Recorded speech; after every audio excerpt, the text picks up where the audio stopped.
And so we also went over section 16.4, at least the beginning of it, Green's theorem. And Green's theorem is basically these two equations, one for work and one for flux.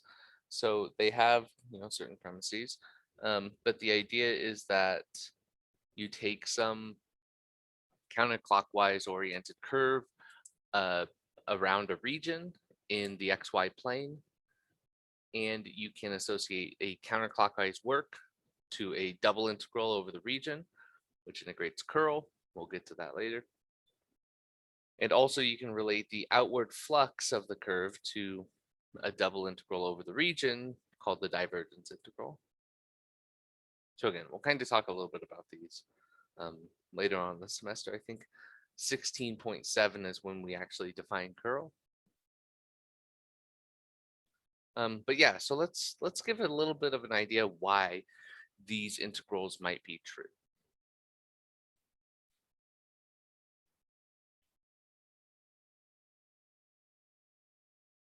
So at least for the curl part, if we were to take our region and our curve, something like this,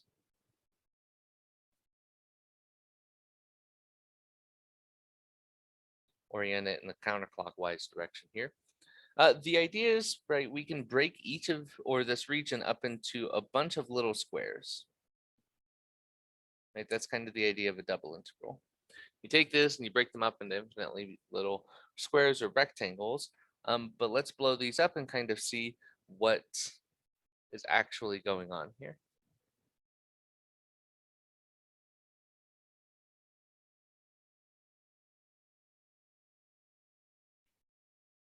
So I'm going to label a few things on this. First, I'm going to label the bottom left corner as some point x naught, y naught. The width of this is delta x. And so this point on the far left or far right, bottom right, is x plus delta x, or x naught plus delta x, comma y naught. Point in the top left is x naught, y naught plus delta y, because the height of this is delta y.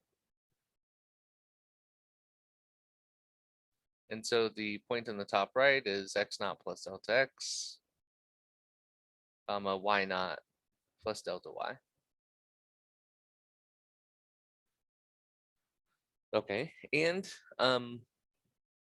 we find out that like this square should also be oriented in a counterclockwise direction. So I'll explain a bit of that. So here's the idea. If you fill up this entire thing with a bunch of little rectangles, I'm going to draw them big right now so I can draw arrows. If you have an arrow going this way on the perimeter on this curve, well, that tells you that you should have on each of these outside of the rectangles, you should have arrows going this way. Right? That's roughly the idea. Well, if you have arrows going that way, then, again, if you build another square kind of here, you should have still arrows kind of moving in the counterclockwise direction. But each of these little squares also needs to be oriented. So the idea is that for an individual square, you keep putting counterclockwise arrows. But what's nice is for this left rectangle, you would have an arrow going up. But for this right rectangle, you would have an arrow going down. And so those kind of cancel out on the inside. And so if you get all these cancellations on the inside, what you're left with is kind of a counterclockwise orientation around the curve. So it's kind of nice, but on an individual rectangle, you get this picture over here on the right.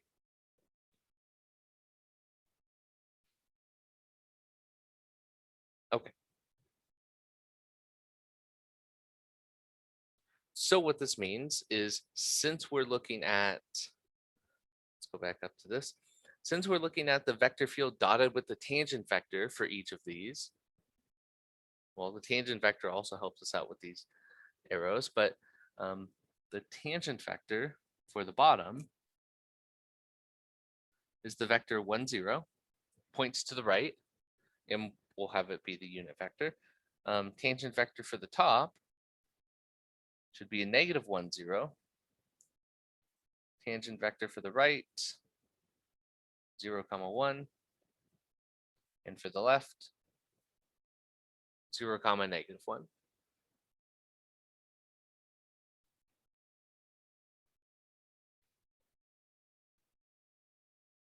So if you want to figure out kind of the counterclockwise work around one of these, which is essentially what we're doing, we're trying to break this region up into a bunch of little rectangles, find the work, the counterclockwise work being done on each of the rectangles, and then add all of those up, right? That's a double integral over the region. So if we were to do this, we need to break this up into 4 pieces, bottom, top, left, and right.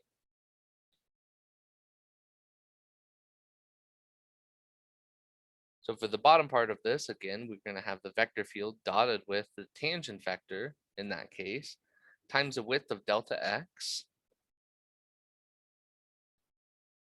And so you get m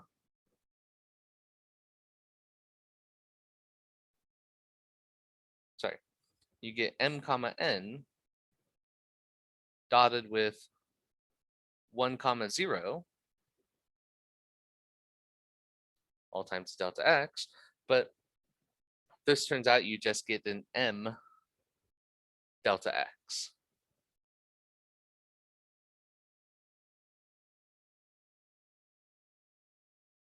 If you continue on with this for the top, well, the only thing that changes is the tangent vector. You have 0 or negative 1, 0 this time.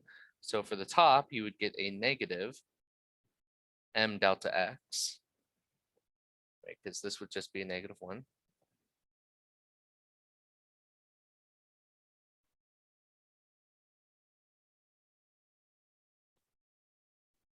For the left and the right,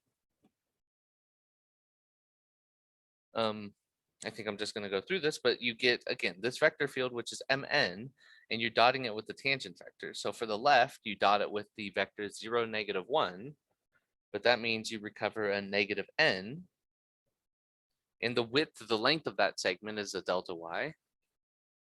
And so for the right part, you get a positive n delta y.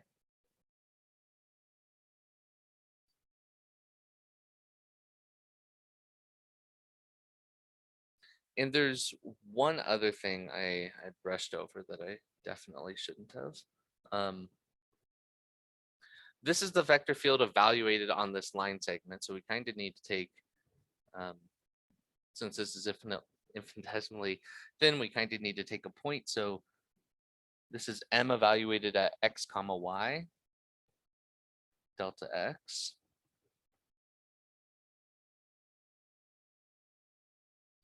On the left, or sorry, on the top, we'll pick the point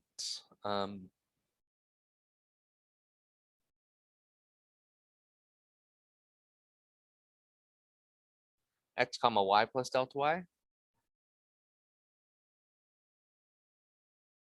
On the left, we'll pick the point x comma y.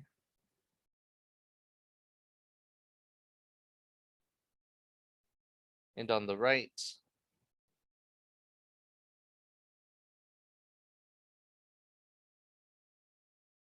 we'll pick the point x plus delta x, comma y.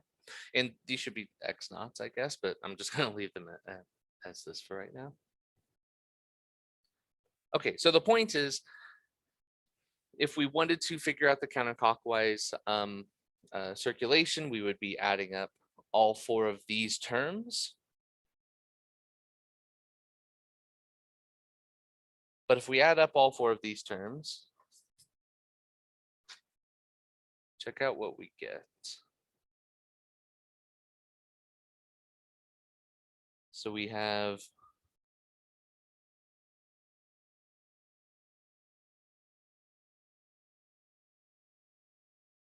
I'm going to do it this way. N x plus delta x, comma y, minus an n xy, and all of that is being multiplied by a delta y, right? So I grouped these together like this. But I'm also going to group the delta x terms together. I'm going to do something a little strange at first too. I'm going to factor out a negative, right? So we're going to have m x comma y plus delta y minus an mxy. All of that is being multiplied by delta x.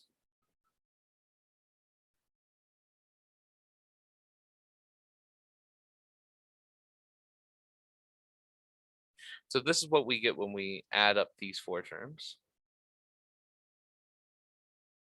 Now we're going to do a bit of algebra. Really, it's, yeah, bit of algebra. What we're going to do is multiply by a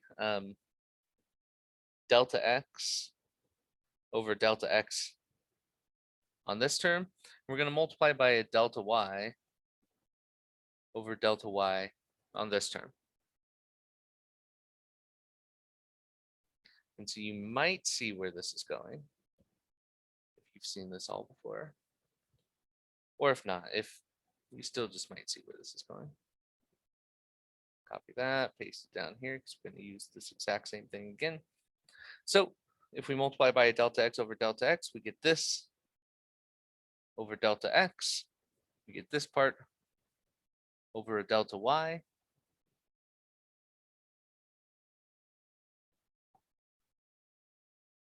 And now maybe we can see where this is going.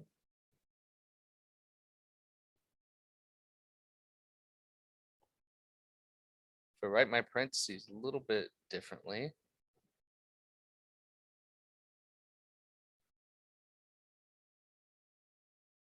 well, in here I have a change in x over this change in x, and I have this change in y over this change in y. But if you recognize this, this is actually the derivative. If I shrink these deltas down to some infinitesimal, dx in this case, if I take the limit as this goes to 0, this is what we would call the derivative of n with respect to x, dx dy, minus the derivative of m with respect to y, dx dy. And so what we did is we just recovered our double integral term, right? You can now factor, dx dy out of both of these. You get del n del x minus del m del y. But if I scroll back up to Green's theorem, that's exactly what we're integrating over.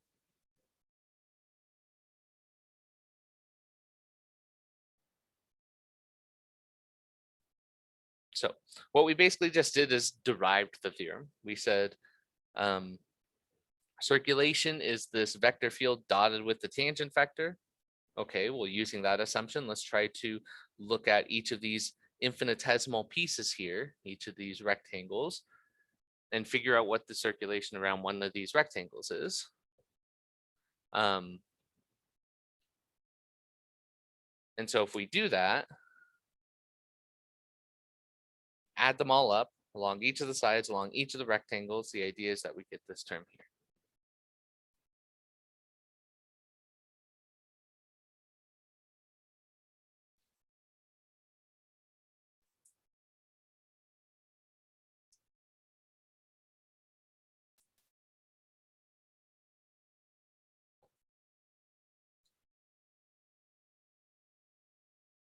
So I should also write down that, right, this is equal to del n del x minus del m del y dx dy, and this part here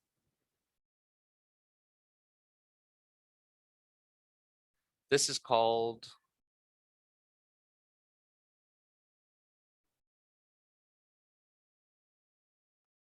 the circulation density.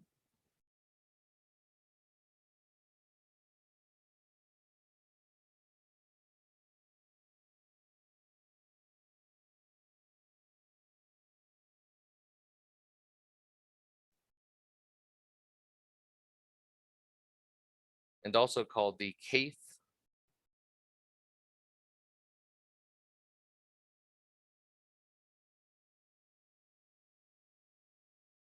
component of curl.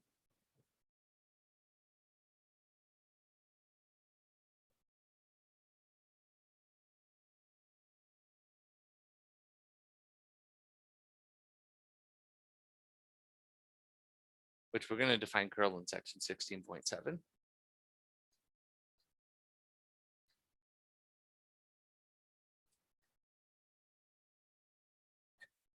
Okay, so the point is, we could go derive the other part. We're not going to, but we find out that the term inside of that, del m del x plus del n del y, right? This is inside of the flux integral, or the double integral part of the flux integral. This is called the divergence.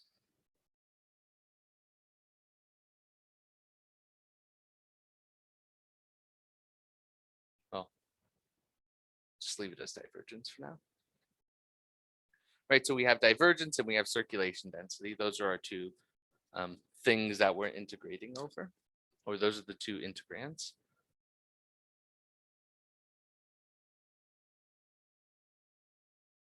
Okay. You don't necessarily need to know this, but I figured this is nice to go over to kind of show that, hey, you do the same sort of thing, except in the divergence integral, you would have normal vectors. So you would have kind of these vectors pointing outward here instead of pointing tangent here. But you play around with this. I mean, you really do recover this formula just by looking at these infinitesimal rectangles, which is really cool.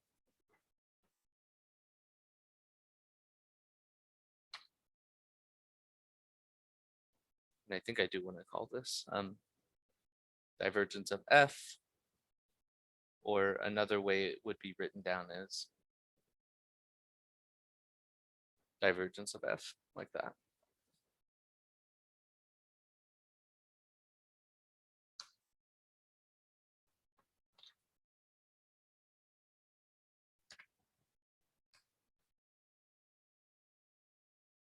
Okay. So normally what I would have is like these, they're not quite worksheets, but these examples, I put it up on the doc cam. Unfortunately, holding it up like this next to the camera isn't the best thing to do. I think it's fine, but maybe I'll scan this, put some PDFs on it, and then we can go over these later.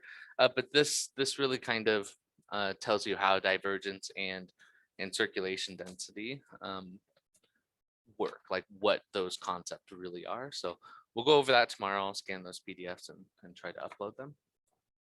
But for now, let's just do some examples using Green's theorem.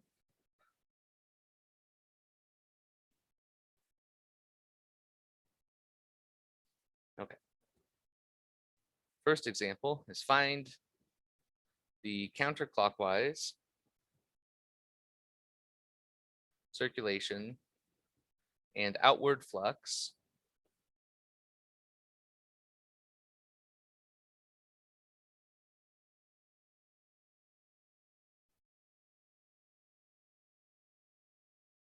for a vector field equal to xy, comma, y squared.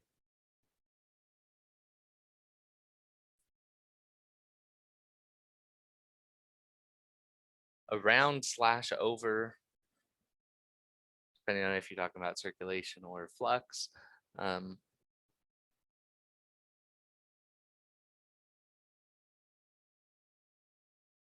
The boundary of R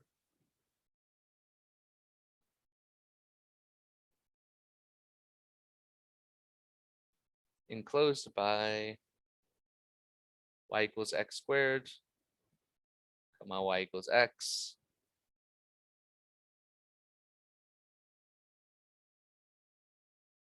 in the first quadrant.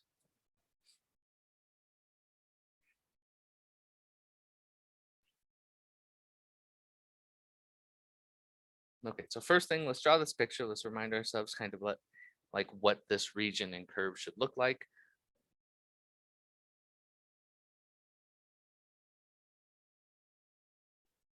So we'll call that 1 and 1. The line y equals x will take us out to there. Line y equals x squared with a curve. We'll do that.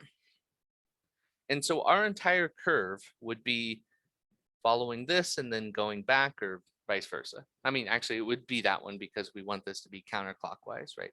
So we go out this way, we go out this way. We have our arrows pointing out like that. So our goal would be to parameterize these two curves, starting from 0, 0, going to 1, 1, following the curve y equals x squared, and then going from 1, 1 back to 0, 0, using the line y equals x. So we could parameterize that, write it all down, break all of our integrals up into two integrals because we have technically like two different pieces of the curve. Or we could use Green's theorem and say, well, I want to change my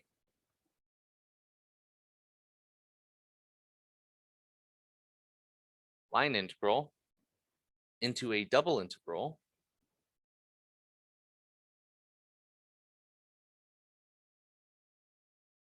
And in this case, it's going to be del n del x minus del m del y. And describe this in terms of, just a double integral.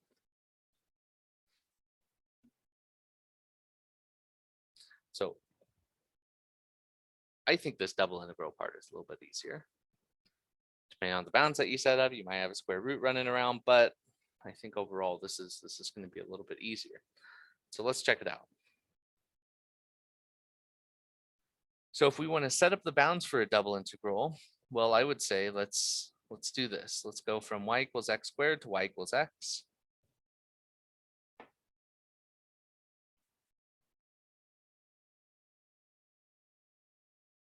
Our equations are already solved in terms of x, and then our x bounds would be 0 to 1.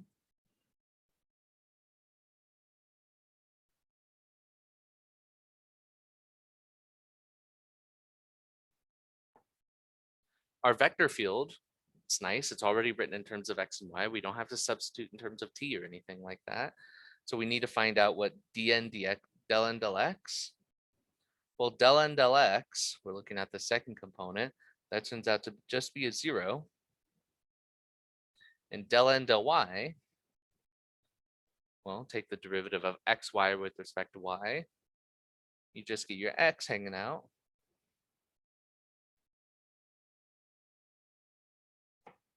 And so here's our integral.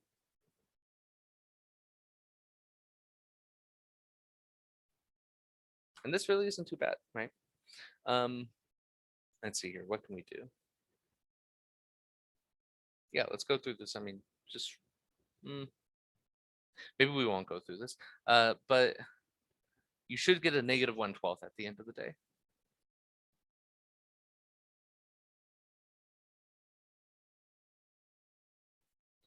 And this is the counterclockwise circulation. So that's part 1 of this problem. Part 2 is to find the outward flux.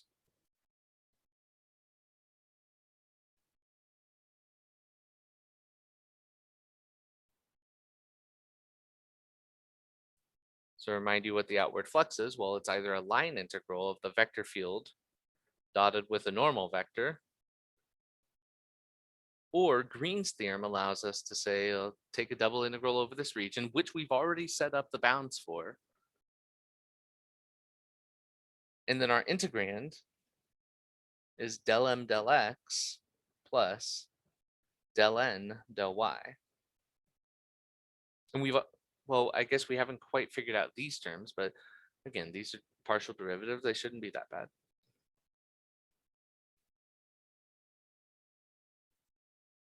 So we set this up using the bounds we already have. We go back up to our vector field, just to remind us, del m del x, taking the derivative of the first component with respect to x, we get a y, plus del n del y, well, in this case, we get a 2y.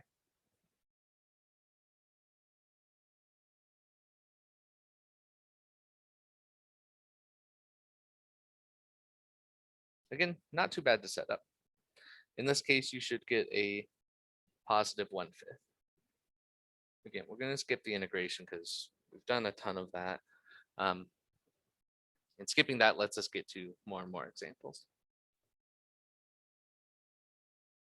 So this is the first place you would see an example using Green's theorem. It would say, look, find these two quantities, counterclockwise circulation and outward flux around a closed curve or the boundary of a region. Those are the same two things. And instead of, especially when it's broken down into pieces where this y equals x squared and this y equals x, I'd have to parameterize two different curves, which means I'd have to set up two different integrals and then go through all of that, or just set up a double integral over the region, find your partial derivatives, and that's it.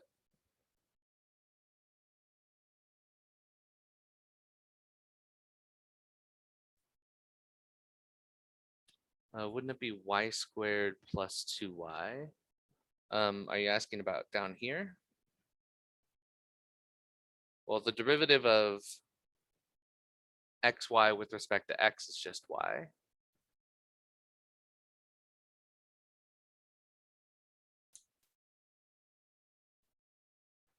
I'm not sure where you're talking about. Oh, I see. Great. Yeah. Awesome. Cool. So yeah, again, this is kind of the first example you would see. This is yeah. In the examples and the ways to use this theorem do get much more complicated. So let's check out this example.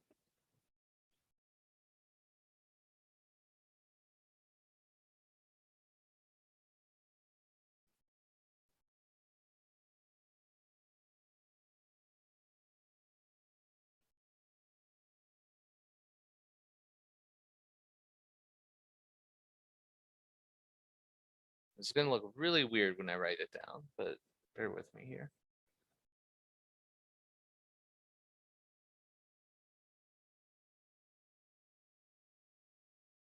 Okay.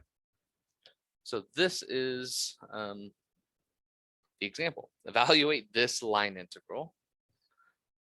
And now I really need to emphasize this because this is a very common mistake.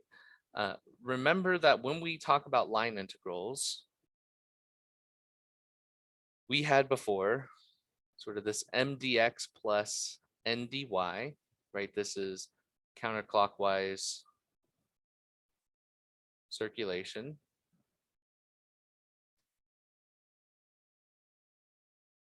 And then for the outward flux, we had something like, oh, forgetting it off the top of my head. I have it written down here though.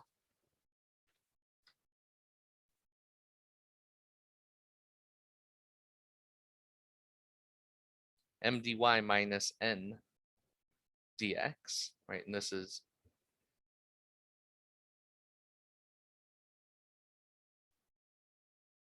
outward flux. Right, so this was kind of that really shorthand notation for writing down circulation and flux. Now, each of these line integrals is a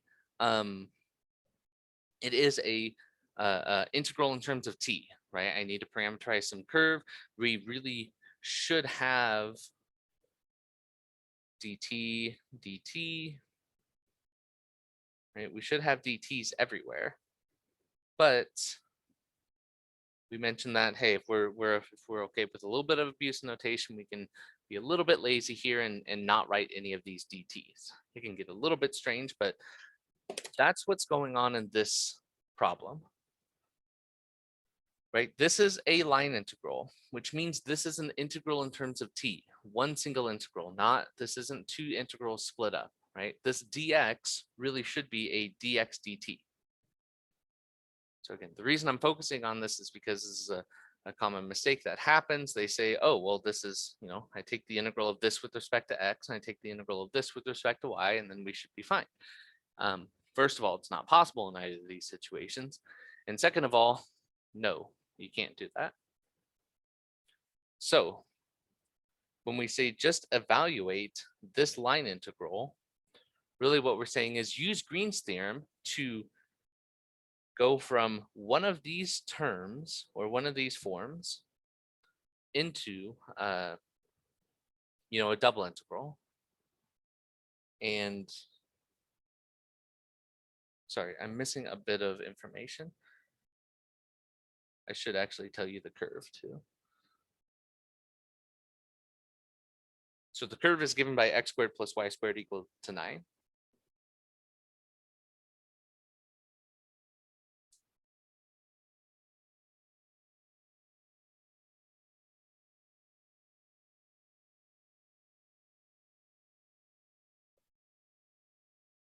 So let me clean this up a little bit more, kind of say how to use Green's theorem in this case. Okay, well, let's write down Green's theorem again. It said that the counterclockwise flux, we could write it out as this integral of mdx plus ndy, or we could write it out as a double integral over r of del n del y minus del m del x dA. And we can write out the outward flux, which is the line integral mdy minus ndx. We could write that as a double integral of del m del x plus del n del y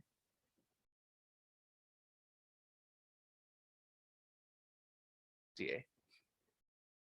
So your job in this example, or our job in this example, is to basically identify everything in front of this dx and this dy in one of these forms.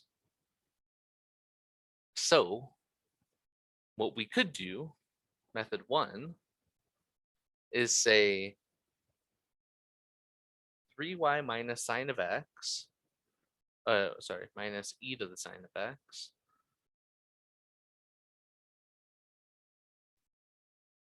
this is equal to m, while 7x plus the square root of y to the 4th plus 1 is equal to n. Right, this is method 1. This is saying, I think this integral up here is a circulation integral. Oh, did I get that wrong? Del n del x. Oh, I did. I'm sorry. This is, yes. This is del n del x. Del m del y.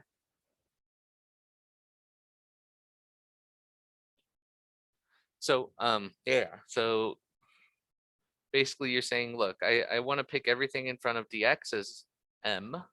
I want to pick everything in front of dy as n. And so if we're rewriting this using a double integral, well, we would need to go and figure out our bounds. But for right now, say we weren't figuring out our bounds, we would want to substitute in using this. So we want to take the derivative with respect to x of n here. Del n del x in this case is a 7 minus a del m del y, which is a 3 dA.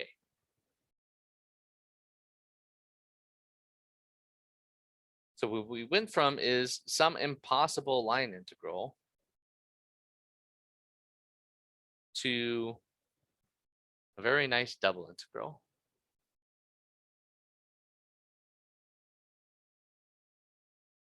Right, and let me just convince you that both of these methods are the same. I haven't set up any bounds or anything, and we'll hold off on that for now. But what we did was use the circulation part of Green's theorem. Now, if we were to use the flux part of Green's theorem, so method 2, what we would do is pick everything in front of dy is m. So now we're calling this 7x plus square root of y to the fourth plus 1. That's m.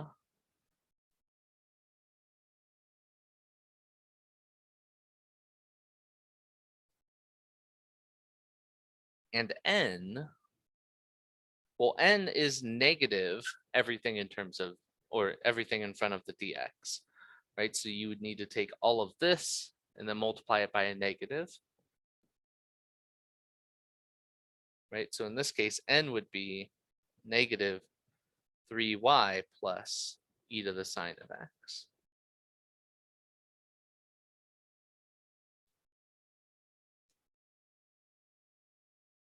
And so if we're setting up a double integral in this terms, if we're using Green's theorem in this way, we would have a double integral del m del x, so we just get a 7, del n plus del n del y, which is a negative 3 dA.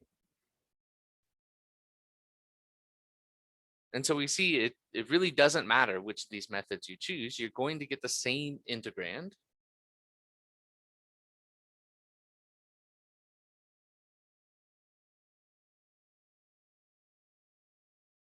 Right, you're going to get a double integral of 4 over both of these. So I personally like this first way of doing it, saying everything in front of dx is m, everything in front of dy is n.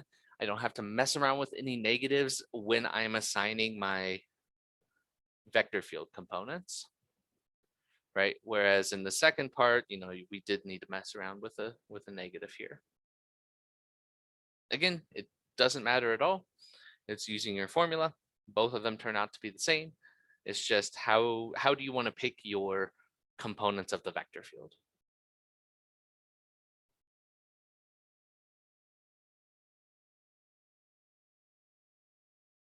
So to finish up this problem, C is the curve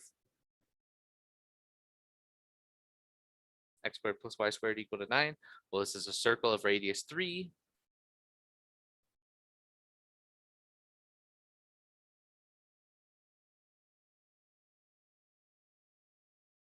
Centered about the origin. So what you can do is set up in Cartesian coordinates, that's fine, but we have a lot more tools at our disposal. So what we can do is set this up in terms of polar coordinates. And so our double integral is going to go from 0 to 2 pi, 0 to 3, right? We've done a lot of circle integrals, so you should feel somewhat confident. If you want to draw the circle, that's fine. But in this case, I'm going to skip it. And so this is our double integral, right? We found out what the inside term is going to be, 7 minus 3. If I had any x's or y's in there, I would need to substitute. But we didn't in this case. So our double integral is 0 to 2 pi, 0 to 3, 4, r dr, or yeah, r dr d theta.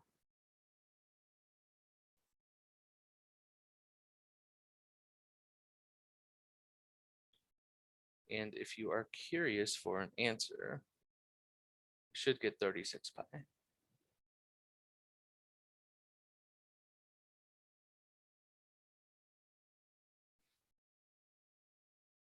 Okay, so I'm going to pause for questions here for any part of this example. Maybe I'll scroll up to here.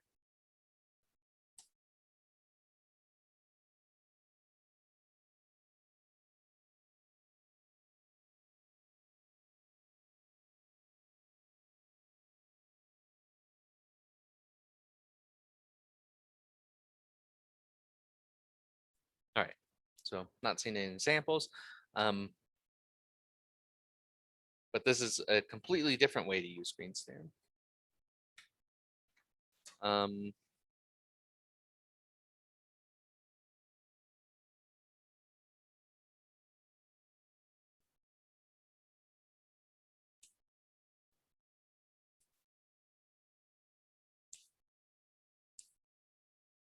Sort of a similar example to that is this one. I don't think we're going to go through it. I might use this as a warm up for tomorrow. Evaluate another line integral, y squared dx plus 3xy dy,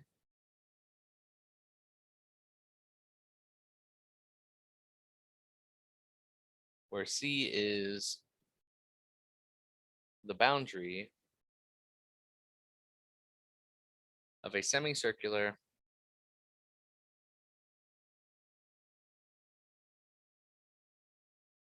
region D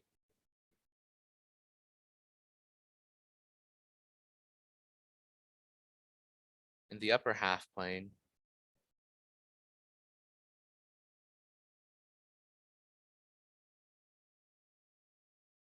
between x squared plus y squared is equal to 1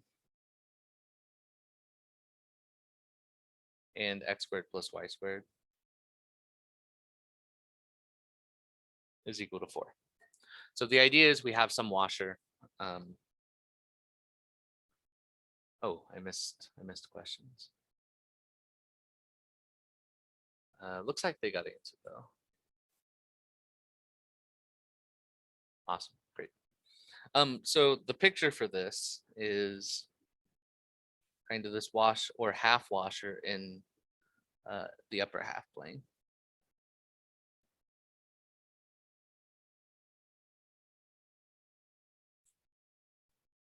Oops, that's not right.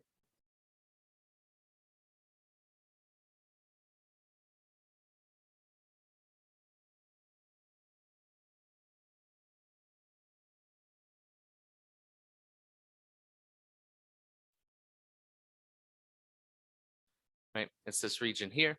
So what you could do is, set up a curve, which is going to be 4 parts. It's going to be that. It's going to be the outside curve here, the outside circle, this other flat part, and then this inside circle. So really you would have 4 different curves that you would need to add up. So parameterize 4 curves, write out 4 different line integrals. Or you could just set up a double integral over this region. And again, you can pick m and n however you want, but the idea is that you get your vector field from this line integral. And again, you can pick whatever vector field you want, or you can pick one of 2 vector fields, right? You can either pick y squared comma 3xy, or you could pick 3xy comma negative y squared. But for either one of these, you're doing 2 different things, right? So for this first one, you would be looking at circulation. But for the second one, you would be looking at outward flux. So again, I don't care which method you use, but you need to use one of these and stick to it. What I don't want to see is you pick the vector field so that you pick this one so that you don't have to mess with negatives, and then use the formula for flux. Like that's no good. That's bad. And vice versa, if you pick this one and then use the formula for circulation, that's also no good. That's bad. Right. So going back up to here, whichever equation you choose, right? And by equation you choose, I mean whichever method you choose for identifying your vector field, m here, or if you're choosing m over here, you need to stick with that equation.